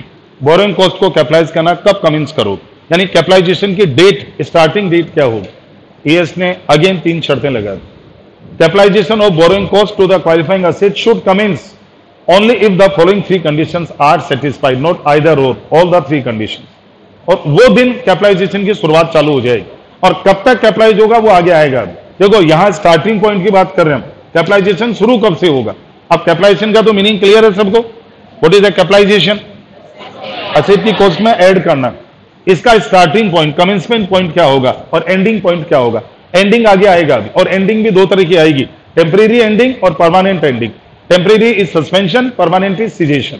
अभी स्टार्टिंग पॉइंट की बात करो, बोरोइंग कॉस्ट को कैपिटलाइज करना शुरू कब से करोगे, स्टार्ट कब से करोगे। Commencement of capitalisation of borrowing cost, the capitalization of borrowing cost should commence when all the following condition satisfied. Expenditure on qualifying asset being incurred, आपकी क्वालिफाइंग असेट पे खर्चा हो रहा है, क्वालिफाइंग असेट बन रही है, पैसा लग रहा है, कहां से भी ला रहे हो, घर का लगा रहे हो, बाहर का लगा रहे हो। एक्सपेंडिचर गोइंग टू इनकर, अब बिल्डिंग में एक्सपेंस गोइंग टू इनकर मतलब बिल्डिंग मटेरियल खरीद रहे हो, उधार ले रहे हो, ब्याज पे पैसा लेके लगा रहे हो, मटेरियल खरीद के बिल्डिंग में लगा रहे हो। प्लांट की बात करो, आपने प्लांट खरीदने की कार्रवाई चालू कर दी, प्लांट परचेज कर लिया, इंस्टॉलेशन चल रहा है। Expense on the qualifying asset being incurred, borrowing cost being incurred, इधर आपका ब्याज भी चालू हो गया, interest is also going to incur. Activity which are necessary to prepare the asset for intended use और सेल आर इन प्रोग्रेस। उस qualifying asset को तैयार करने की जो एक्टिविटी होती है प्रोग्रेस में। अब कोई के सब एक्टिविटी कौन सी होती है, 3 तरह की। 1 is technical, 2nd is administrative, 3rd is physical. Building बनने के लिए टेक्निकल एक्टिविटी क्या होती है, नक्शा बनना, आर्किटेक्चर, आर्किटेक्ट को बुला के नक्शा फाइनल करना। एडमिनिस्ट्रेटिव इज व्हाट, इस नक्शे को अप्रूव करवाना, परमिशन लेना और बाकी जितने भी अरेंजमेंट्स करना। And physical activities what, building बनाना, ठेकेदार को काम देना। ये तीनों एक्टिविटी आपकी चल रही है। अब देखो एक एक बात को डिफाइन किया एएस ने। ये 3 पैरा, 14, 15, 16, ये 14 नंबर, आगे 15 फिर 16, 3 पैरा की 3 condition. Expenditure on qualifying asset, अभी लिखा था expense on qualifying asset being incurred. अभी एक्सपेंडिचर का मतलब क्या एक्सपेंस इनकर हो रहा है, 2 तरह की बात है। Payment of cash, transfer of other asset और assumption of interest bearing liability. 3 बातें। आप इस क्वालिफाइंग असेट के लिए मटेरियल नगद में खरीद रहे हो, या आपके पास और कोई असेट पहले की पड़ी है उसको उधर यूज कर रहे हो। जैसे आपके स्टोर में ऑलरेडी सीमेंट पड़ी है, आपके स्टोर में ऑलरेडी कोई स्टील खरीदा हुआ पड़ा है पहले का, वो आप यूज ले लो बिल्डिंग। आपके स्टोर में कोई टेक्निकल प्लांट का मटेरियल, कोई प्लांट के पुर्जे पड़े हैं, आप प्लांट के इंस्टॉलेशन में यूज कर लो। Transfer of other asset, assumption of interest bearing liability, आपने ब्याज पे पैसा उधार बाजार से ले लिया है, सप्लायर से उधार माल ले लिया, उसके ऊपर ब्याज देने को तैयार। Progress payment received and grant received in connection with the asset should be deducted from the expenditure. अब आप सोचो, कंस्ट्रक्शन कॉन्ट्रैक्ट याद करो, एक कॉन्ट्रैक्टर कॉन्ट्रैक्टर के लिए काम करता है तो बीच बीच में पेमेंट मिलता है उसको, इंटरमीडिएट, उसको प्रोग्रेस पेमेंट कहते हैं। अब मैं आप लोगों के लिए इन्वेंट्री बना रहा हूं, आप लोग ने मुझे कोई फ्लैट का ऑर्डर दिया और आपके लिए मैं फ्लैट्स बना रहा हूं, आप सबके लिए, और आप लोगों से मैंने बीच में पेमेंट उठा लिया। जैसे रियल लाइफ में यही होता है। आप क्या सोचते हैं, ये फ्लैट वाले सारा पैसा खुद लगा के और सामने वाले क्लाइंट से एक बार में लेते हैं? सबसे पहले फ्लैट की बुकिंग, भाई साहब 10% तो बुकिंग पे लगेंगे, आपका 2 करोड़ का फ्लैट है, 20 लाख तो अभी दे दो। फिर उसके बाद में जब फाउंडेशन डल जाएगा और बेसमेंट और फाउंडेशन 2 चीजें होके ग्राउंड फ्लोर की छत डल जाएगी, सर 5% उस समय लेंगे। फिर हर फ्लोर पे जैसे जैसे एक फ्लोर बढ़ेगी 10% पैसा लेंगे, और आखिरी जब फाइनली फिनिशिंग होगी और हम आपको चार्ज हैंडओवर करेंगे, पोजीशन देंगे, लास्ट पेमेंट बचा कुचा वहां होगा। इट्स ए रियल लाइफ, ऐसा ही होता है। आप किसी भी इस समय जो नए जो बिल्डिंगों की जो नींवें लग रही है, फाउंडेशन लग रहे हैं, आप अभी जो रेडियो में डेली एड आते हैं लंबे लंबे, आप उनसे बात करो, साहब मुझे आपकी इस कॉलोनी में इस अपार्टमेंट में मेरे को फ्लैट चाहिए, बोला सब बन रहा है अभी, लेकिन आप बुक करा दो, अभी इतने दे दो। फिर आपको शेड्यूल थमा देंगे वो कि इतना इतना पैसा हम पार्ट्स में लें, उनको बोलते हैं प्रोग्रेस पेमेंट। अब यदि एक फ्लैट का ओनर जैसे जैसे इधर बिल्डिंग बन रही है वैसे वैसे जो लोगों से जो किस्तें ले रहा है वो तो माइनस होनी चाहिए, क्योंकि उतना बैंक का ब्याज कम होता जाएगा आपका। तो प्रोग्रेस पेमेंट, और या फिर कोई ग्रांट मिल जाए आपके किसी असेट के लिए, सरकार ग्रांट देते हैं, AS 12 पढ़ा था, असेट की कॉस्ट में से कम कर दो, क्योंकि उतना आपका बोरिंग कॉस्ट कैपिटलाइज नहीं होगा। Amount of expense which capitalization, ये अभी छोड़ दो, मैं बाद में लूंगा क्योंकि अभी ये समझ में नहीं आएगा। Activity necessary to prepare the asset for use और sale, it include the technical administrative work prior to commencement of physical construction, for example obtaining permit. Permit होते हैं कुछ कामों में और कुछ में होते हैं गवर्नमेंट से परमिशन, नक्शा अप्रूव कराना। It exclude the period when no production और डेवलपमेंट एक्टिविटी कैरिड आउट, कई बार आपका काम बीच में किसी कारण से रुक जाए तो वो पीरियड इसमें काउंट नहीं होता, और इसी को सस्पेंशन कहते हैं। अब सस्पेंशन का मीनिंग समझना कि बोरोइंग कॉस्ट को सस्पेंशन कब कर देना चाहिए। सस्पेंशन बोले तो कुछ समय तक बोरोइंग कॉस्ट को असेट की कॉस्ट में ऐड करना बंद, और वो P&L में जाएगी। It's your dead loss. अभी कोविड आया था, बीच में काम रुक गया था सब जगह, सारे प्रोजेक्ट, बिल्डिंगे मजदूर सब भागे, माइग्रेट कर गए। अल्टीमेटली 2, 4, 6 जब तक पीरियड लॉकडाउन चला, आप सोचो उस समय बोरोइंग कॉस्ट चालू थी लोगों की, क्या किया बेचारों ने, P&L में चार्ज किया। आप असेट की कॉस्ट में कैपिटलाइज नहीं कर सकते। ये AS कहता है suspension of capitalization 17-18। Capitalization of borrowing cost should be suspended during the extended period. Extended period को अंडरलाइन कर लो, और ये एग्जांपल आएगा साथ में। Capitalization of borrowing cost should be suspended during the extended period in which active development is interrupted. आपके asset का एक्टिव डेवलपमेंट रुक गया, इंटरप्ट हो गया, रुकावट आ गई है। Such cost of holding partially completed asset do not qualify for capitalization. आपकी असेट आधी अधूरी बनी खड़ी है, लेकिन आप आगे काम नहीं कर पा रहे, और इस दौरान आपका ब्याज का मीटर चालू है। इंटरेस्ट का मीटर कभी रुकता नहीं है। पहले भी 1-2 बार मैंने क्लास में बोला, आज फिर बोल दूं, बड़े बुजुर्ग क्या कहते हैं, आप और हम काम करते हैं 8 घंटे, 10 घंटे, 12 घंटे, 14 घंटे, ब्याज काम करता है 24 घंटे। यस, इसीलिए तो ब्याज में निपट जाते हैं अच्छे लोग, कि ब्याज को अंडर एस्टिमेट कर लेते हैं, लोन ले लिया और मस्ती कर रहे हैं। वो 24 घंटे काम करता है, वो रुकता नहीं है कभी, और वो खा जाता है आपको कोई दिन, क्योंकि आपका स्पीड धीमा होता है, ब्याज की स्पीड धीमी नहीं होती है। अल्टीमेटली उस पीरियड के दौरान पार्शली कंप्लीटेड असेट आपकी खड़ी है, लेकिन उस पर काम नहीं हो रहा, तो वो जो बोरिंग कॉस्ट है वो क्वालिफाई नहीं है कैपिटलाइज के लिए, और वो P&L में जाएगी। ऐसा कब होता है? Capitalization of borrowing cost should not be suspended in following. अब देखो, ये तो कह रहा है यदि आपकी कोई क्वालिफाइंग असेट बीच में इंटरप्शन हो गई है और काम में रुकावट आ गई है, और आपके एक्टिविटी, टेक्निकल, एडमिनिस्ट्रेटिव, फाइनेंस, जो भी फिजिकल एक्टिविटी रुक गई है, उस दौरान बोरोइंग कॉस्ट का अमाउंट आपको P&L में भेजना है। लेकिन एक्सेप्शन भी है। Capitalization of borrowing cost should not be suspended in following situation का मतलब क्या हुआ? इस दौरान सस्पेंशन नहीं होगा, बल्कि बोरोइंग कॉस्ट असेट में चार्ज होगी, P&L में नहीं जाएगी। अदरवाइज यदि वो क्वालिफाइंग असेट आपके बीच में इंटरप्ट हो गई है तो P&L में जाएगी, लेकिन इस केस में नहीं जाएगी। अब उसका एक्सेप्शन हो गया ये। When a temporary delay is necessary part of progress of the process of getting asset ready for use or sale, ऐसा डिले करना जरूरी है, उसके बिना आप आगे नहीं बढ़ सकते। आज एक मल्टी स्टोरी बिल्डिंग बनती है, बड़े बड़े अपार्टमेंट और ये फ्लैट्स बनते हैं, 10, 15, 20 मंजिलें, क्या उसको इमीडिएट खेड़ दो फटाफट? क्या ऐसा क्या अलाउ करता है सिविल इंजीनियरिंग? क्या करोगे? बीच बीच में पॉज नहीं देना पड़ेगा? आपकी बिल्डिंग बनी और पिलर डले और छत डल गई, क्या उसके बाद ऊपर बिल्डिंग खींच दो फटाक से? आर्किटेक्चर, सिविल इंजीनियरिंग कहती है साहब 5-7 दिन का आपको टाइम मेच्योरिटी के लिए देना पड़ेगा। अभी यहाँ शटरिंग मटेरियल लगा हुआ है, ऊपर छत डली हुई है, पानी की तराई भराई होगी, 5, 6, 7, 8 दिन, जब तक वो शटरिंग मटेरियल हटाने की सिचुएशन नहीं आएगी। और यदि आप आगे अगली मंजिल चढ़ाए जा रहे हो, क्या होगा? पूरा लोड आके गिर जाएगी। ये रायसर प्लाजा, पता नहीं कितनों की जान ली थी। जयपुर में बहुत बड़ी रायसर प्लाजा, नाम सुना हो, शहर के अंदर है, वो इसके अजमेरी गेट के साइड में। पता नहीं कितने लोग निपटे, भयंकर निपटे थे उसमें लोग, कितने मजदूर दब के मरे बेचारे। बेवकूफ ठेकेदार था, बेवकूफ उसका वो बनाने वाला इंजीनियर था, खींचे जा रहे हैं बिल्डिंग को ऊपर से ऊपर, नीचे वाली मेच्योरी नहीं हुई और आगे से आगे छतें डाले जा रहे हैं, बड़बड़ा के धड़ाम गिरी नीचे। 10 सेकंड के अंदर तो पता नहीं कितने लोग नीचे हो गए, निकाल ही नहीं पाए, क्योंकि इतनी बड़ी बिल्डिंग में कौन बसने वाला था। It was a great mistake. वो लोग जेल में भी गए, बहुत उन लोगों को पनिशमेंट भी मिले और खत्म ही हो गया बंदा जड़ से। लेकिन ये एक एग्जाम्पल दे रहा हूं आप, कि जब किसी एक असेट को पार्शली होल्ड करना जरूरी हो जाता है कि उसके बिना आप आगे नहीं बढ़ सकते, तो फिर वो पार्ट ऑफ प्रोसेस हो गया, वो सस्पेंशन का रीजन नहीं है फिर, क्योंकि आपकी मजबूरी है वहां रुकना। During a period when substantial technical administrative work is carried. अब कहीं फिजिकल काम रुक गया तो क्या, टेक्निकल एडमिनिस्ट्रेटिव तो चालू है ना, सारे नहीं रुके हैं। For example, capitalization should be continued during extended period needed for inventory to mature. अभी हमने बात करी कुछ इन्वेंट्री को मैच्योर कर, जैसे लिकर है, मैच्योर करने में टाइम लगता है, अब उस दौरान सस्पेंशन कैसे कर सकते हो आप? Extended period during which high water level delay the construction of bridge and if such high water level common during the construction period। इस समय आप देख लो पूरे राजस्थान में क्यों, पूरे इंडिया में बाढ़ आई पड़ी है, जगह जगह वाटर फ्लो चल रहा है, तो जितने भी पुलों के ये जितने ब्रिज जो रिवर पे ब्रिज बनते हैं या सड़कों पे जो फ्लाईओवर बनते हैं, सबके काम रुके पड़े। अब ये एक कॉमन बात है, रेनी सीजन में, बारिश के सीजन में जहां जहां हेवी रेन होती है वहां तो काम रुकेगा।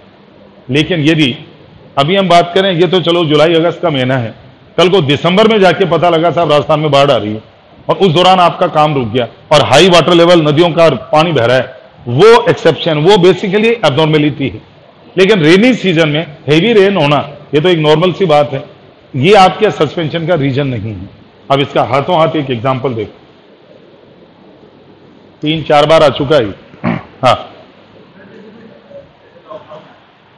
ये आपका उसका रीजन था सस्पेंशन का, ये एब्नॉर्मलिटी थी, इसका ये कोई नॉर्मल थोड़ी था, ये कोई नॉर्मल थोड़ी था। पहला लॉकडाउन एब्नॉर्मल था, अब जो बार बार लॉकडाउन बीच में और करना पड़ गया दूसरा वाला, और अब आगे भी कहीं और, अब ये तो एक रेगुलर रीजन बन गया कि ये डिजीज ऐसी है जो जानी तो है नहीं, ये वायरस तो खत्म तो होना नहीं है।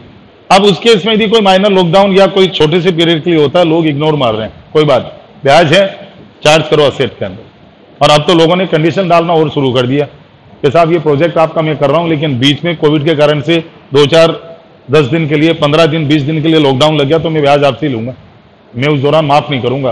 अब तो कंडीशन डालने लग गए लोग, और बहुत सारे प्रोजेक्ट्स में अभी लोग शादियों के गार्डन वगैरह बुक करा रहे हैं ना, सामने वाला होटल वाला कंडीशन डाल देता है, सर यदि कोविड आ गया तो मैं डेट आगे खिसका लेना, लेकिन मैं पैसा वापस नहीं दूंगा, जो आपका मनी डिपॉजिट हो गया, हजम हो गया, आप आगे डेट बढ़ा के आगे शादी कर लेना, पैसा नहीं मिले। अब तो कंडीशन डालने लगे, उस समय दिया था वापस, ये रीजन है। एब्नॉर्मेलिटी है, अचानक होना। अब देखो ये क्वेश्चन क्या आया था, as a statutory auditor how do deal with the following, XYZ limited commence construction of flyover, उसमें 5वां होगा शायद, देखो 5वां है ना, XYZ commence construction of flyover in Mumbai in January 19। अब देखो जगह का भी नाम ध्यान रखना, मुंबई, और जनवरी में काम शुरू किया अंडर बोल्ट। अब आपके उसमें बोल्ट का फुल फॉर्म नहीं है, मैंने यहां लिख दिया है, ये शायद मैंने सर्विस कॉस्टिंग में भी बताया था। बोल्ट और बूट प्रोजेक्ट, एक होता है boot, built on operate and transfer, बनाओ, मालिक बनो, ऑपरेट करो, गवर्नमेंट को दे दो, टोल प्लाजा, ये बूट प्रोजेक्ट में होते हैं सारे। या फिर bolt, built on lease and transfer, कोई भी इंफ्रास्ट्रक्चर आप डेवलप करो, बनाओ, फ्लाईओवर है, रेलवे फ्लाईओवर, ओवरब्रिज है, या कोई रोड है, हाईवे है, एक्सप्रेस वे है, आप इनको बनाओ, आप उनको मालिक बनो, किसी को लीज पे दे दो और बाद में गवर्नमेंट को ट्रांसफर कर दो। अब जो भी हो, एक कंपनी ने जनवरी में काम शुरू किया किसी फ्लाईओवर का इस स्कीम में, the same was completed in February 20 due to seasonal heavy rains. मैंने अंडरलाइन किया हुआ यहाँ, और आपके क्वेश्चन का आंसर का रीजन यही बनेगा, इसी के दम पे आंसर देना आप। Due to seasonal heavy rain in July in the area, the work on the flyover had to be suspended for 1 month।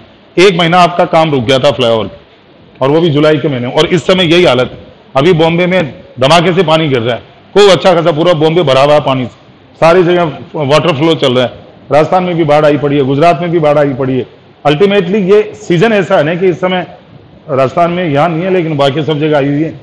Jhalawar और गंगानगर सब डूबे हुए पड़े हैं, सेना आ गई गंगानगर में, तो वहाँ तो सेना ने मोर्चा संभाल रखा है, लोगों को खाने के पैकेट मिल रहे हैं। ये हालत यहाँ नहीं है, लेकिन उस वाले एरिया में झालावाड़, बांसवाड़ा, उदयपुर, ये गंगानगर, इस तरफ। खैर 1 महीना काम डिले रहा। The company accordingly suspended the borrowing cost 12.5 lakh from that month of capitalization. Company ने इस 1 महीने के ब्याज को, बोरिंग कॉस्ट को कैपिटलाइज नहीं किया, सस्पेंड कर दिया। आपको राय देनी है एज एन ऑडिटर, क्या करें? क्या ये सस्पेंशन बनता था? क्योंकि जब आपने प्रोजेक्ट हाथ में लिया तो आपको अक्ल होनी चाहिए थी कि एग्रीमेंट में कंडीशन डालते, सर आपका ये प्रोजेक्ट है तो इतने महीने का, लेकिन 1 महीना ज्यादा लगेगा क्योंकि 1 महीना काम रुकेगा बीच। तो आज देश के जितने बड़े बड़े बिल्डर वगैरह है ना, ये जब टेंडर फाइट करते हैं तो टेंडर में अपनी तरफ से कंडीशन डाल देते हैं, सर यदि हेवी रेंज के कारण काम रुकेगा तो हमें इतना एक्सटेंशन चाहिएगा, और उस दौरान हम जो भी खर्चा होगा आपसे चार्ज करेंगे, तो हमें टेंडर दो, वरना हम नहीं लेते, क्योंकि वरना वो 1 महीना हमें बहुत नुकसान दे जाएगा। तो ये सीजनल हेवी रेन होने के कारण आपका ये सस्पेंशन के लिए एलिजिबल नहीं है, और बोरिंग कॉस्ट कैपिटलाइज्ड होगी, पीएनएल में चार्ज नहीं होगी। ये रीजन। अब ये क्वेश्चन जब भी आता है ना, तो आपको पहले तो ये उतारना पड़ेगा यूं का ही। ये एग्जाम्पल आपकी मर्जी, उतारो चाहे मत उतारो, लेकिन एटलीस्ट ये दो बातें, capitalisation of borrowing cost should be suspended during extended period को अंडरलाइन करना पड़ेगा वहां, in which active development interrupted such cost of holding the asset partially completed do not qualify for capitalisation. ये पूरा लिखना पड़ेगा यूं का ही, फिर हाथों हाथ आपको एक्सेप्शन डालना पड़ेगा। Although capitalization of borrowing cost should not be suspended in following: when a temporary delay is a necessary part of process of getting the asset ready for intended use sale, or during a period when substantial technical activity these are carried out। अब इसमें आप example देने की जरूरत नहीं है, इसी में कह सकते हो आप कि ये, और इसमें जैसे एग्जांपल दिए थे, capitalization should continue during extended period needed to mature the inventory, extended period during which high water level delay the construction of bridge if such high water level are common during the construction period। अब जुलाई के महीने में तो ये common सी बात है कि heavy rain होनी है, इसलिए ये क्वेश्चन इस पॉइंट के अंदर में आ गया। अब इसमें देखो, मैंने तो अभी हाल फिलहाल ये 4.1 4.2 लिख के प्रिंसिपल रेफर इन पॉइंट नंबर 411 4. ये तो उतारना पड़ेगा। उसके बाद में इस केस का analysis. In the instant case it has been mentioned that construction activity was interrupted for a month due to seasonal rain. Though the rain was heavy, the period cannot be considered extended period leading to substantial delay in suspension of construction. The period can be considered as temporary delay and hence eligible for capitalization. Conclusion: borrowing cost rupees itna incurred by company should be capitalized. Suspension of capitalization by company is not a correct treatment and the statutory auditor should report accordingly. ये इसका solution, examination solution है। बस ये मैंने थोड़ा सा ये यहाँ कट पेस्ट नहीं किया, कॉपी पेस्ट नहीं किया, लेकिन आपको प्रोविजन पहले पूरे उतारने पड़ेंगे। लिख के करना है, बोलो। प्रोविजन तो ये लिखने पड़ेंगे, ये एज इट इज, ये आपके हाफ पेज में तो यही आ जाएगा।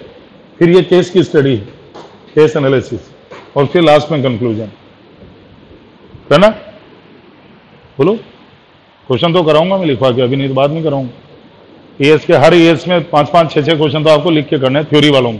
प्रैक्टिकल में इशू, अभी जैसे इसमें न्यूमेरिकल आएंगे उसमें कोई इशू नहीं है, वो क्वेश्चन तो करने ही करने, वो तो मैं कराऊंगा ही। ये थ्योरी वाला है। चलो आगे, लास्ट सिजेशन और कैपिटलाइजेशन। अभी सीएस का आखिरी पैरा का पैकेट है ये, 23 नंबर तो डिस्क्लोज है। सिजेशन और सस्पेंशन में क्या फर्क? What is suspension, what is cessation? Suspension is temporary, permanently खत्म कर देना, परमानेंटली बंद कर देना। बोरिंग कॉस्ट को कैपिटलाइज करना, परमानेंट रोक देना, because the asset is ready to use.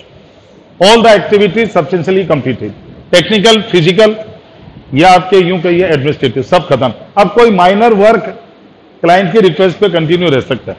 आपने कोई बिल्डिंग बनाई, क्लाइंट को हैंडओवर कर दी, अब वो कहते साहब इस पे एक बार थोड़ा सा ये फिनिशिंग वगैरह आप देख लो, दोबारा एक हाथ और मार दो, थोड़ा सा अच्छे से चमक नहीं आई, मेरे को थोड़ा और एक पेंट और चाहिए, वो बात अलग, वो आपकी उसकी रिक्वेस्ट पे कर रहे हो आप, अपनी तरफ से आपका काम हैंडओवर हो गया। अब उसके बाद में आपको कैपिटलाइजेशन रोक देना चाहिए। आपकी प्लांट इन मशीन है, कमर्शियल प्रोडक्शन चाहे बाद में करो, एक ट्रायल रन हो चुका, ट्रायल रन सक्सेसफुल हो गया, अब इसके बाद क्यों कैपिटलाइजेशन कंटिन्यू कर रहे हो? तो जब किसी क्वालिफाइंग एसेट का फिजिकल, एडमिनिस्ट्रेटिव और टेक्निकल सारे काम सब्सटेंशियली, देखिए एएस ने सब्सटेंशियली वर्ड लिखा है, substantially means almost, not 100%, 99%, 95% work is done, now your capitalization should be discontinued, suspend, sorry cessation. अब आप आगे कैपिटलाइज नहीं करोगे, अब जो ब्याज होगा पीएनएल में जाएगा पूरा, ठीक है। Cessation of capitalization, capitalization of borrowing cost should cease when substantially all the activity necessary to prepare the qualifying asset for the intended use or sale are completed. Latent asset is normally ready when physical construction production is complete, even though routine administrative work might still continue. अब कोई और खाना पूर्ति, कागजी कार्रवाई, कोई agreement delivery करने से पहले, ये बात जैसे बड़े बिल्डर्स के प्रोजेक्ट बन जाते हैं, अब जब आप क्लाइंट्स को डिलीवरी देते हो, पोजीशन देते हो, तो वो रजिस्ट्री वगैरह करना, वो एडमिनिस्ट्रेटिव वर्क वो, लेकिन आपका प्रोजेक्ट पूरा हो गया, अब इसके ऊपर ब्याज लोड नहीं करो। क्लाइंट कहेगा साहब आपने हमें जो बिल्डिंग दिखा दी पूरी हो गई, अब इसके आगे का ब्याज क्यों ले रहे हो हमसे? रजिस्ट्री करने में डिले हो रहा है तो हो रहा है, ये तो एडमिनिस्ट्रेटिव वर्क है, ये तो होते रहेंगे, लीगल वर्क है। It means your physical and your technical work is finished, still some administrative work might still continue. अब एक बात हो, यदि कोई असेट पार्ट्स में कंप्लीट होती हो तो, यदि कोई असेट अलग अलग फेज में कंप्लीट होती हो तो वो असेट फेज मैनर में कंप्लीट होगी। सेज बिजनेस पार्क सुना, बिजनेस पार्क, अरे सेज SEZ, उसमें जगह जगह पार्क डेवलप नहीं होते। ये अजमेर का ये महिंद्रा सेज है, इधर ये टेक्सटाइल जोन है, इधर ये IT जोन है, इधर ये बैंकिंग जोन है, मल्टीपल जोन में बटा हुआ पूरा सेज।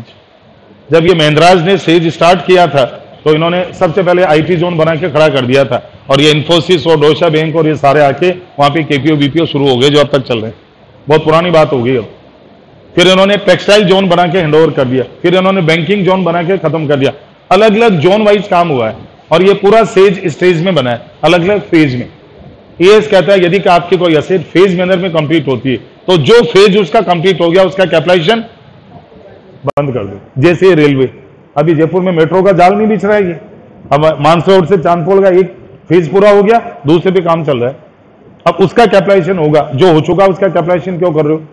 अब चाहे वो रेडी टू यूज है चाहे एक्चुअली पुट टू यूज है, इससे मतलब नहीं, रेडी टू यूज है बस। यदि कोई असेट पार्ट्स में कंप्लीट होती है तो जो पार्ट कंप्लीट हो गया उसका कैपिटलाइजेशन तो कर दो बंद, और जो अदर पार्ट्स पे भी काम चल रहा है उसका कैपिटलाइजेशन रखो चालू। When the construction of qualifying asset is carried out in parts and completed part can be used independently while construction continues for other parts, then capitalization of borrowing cost in relation to that part should cease when all the required activity complete for intended use or sale. For example, a business park comprising several buildings, each of which can be used independently, is an example of qualifying asset for which each part capable being used while construction of other part continues.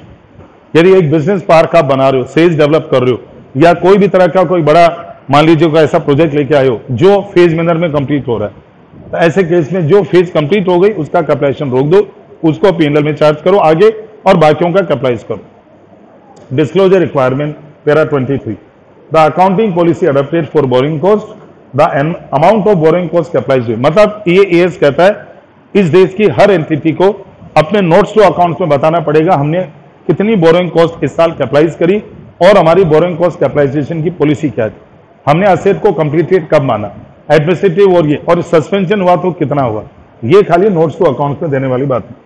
अब ये आपके course में नहीं है क्योंकि ES 28 syllabus में नहीं है। हालांकि impairment loss, excess of carrying amount of the qualifying over recoverable, ये बताया था इंपेयरमेंट, वो छोड़, वो पहले पढ़ चुके हम। अब ये एक ASI है जो बाद में आएंगे, बस ये लास्ट पॉइंट है। इसके बाद ये एग्जाम्पल नंबर, इसमें तो 4 है, आपके 8 नंबर होगा शायद, है ना, 7 है ना, 7 होगा, 8वां अलग है, 8 भी है, 8 है टोटल, इसमें 4 ही है, मैं 8वां कराऊंगा। अब आप 1 नंबर और ये तो आए थे, अब इस पे आ जाओ, यहाँ से न्यूमेरिकल शुरू है, ये आप 2 नंबर निकालो उसमें, ये मैथ्स है, इट्स मैथमेटिकल। अब ये कर लोगे तो इससे जुड़े हुए 3-4 क्वेश्चन और बता दूंगा, आप कहोगे सब हो जाएंगे आप, और कैलकुलेटर में निकालना शुरू कर दोगे आप। बस थोड़ा सा इसमें arithmetic, weighted average, time factor, जैसे याद करो EPS में टाइम का वेटेज नहीं देते थे हम, पेड अप वैल्यू वेटेज नहीं देते थे, बस वो वेटेज का ध्यान रखना कि यहाँ टाइम वेटेज कैसे देंगे, रेट कैसे निकालेंगे, इक्विवेलेंट ईयर कन्वर्जन कैसे करेंगे, समझना जरा।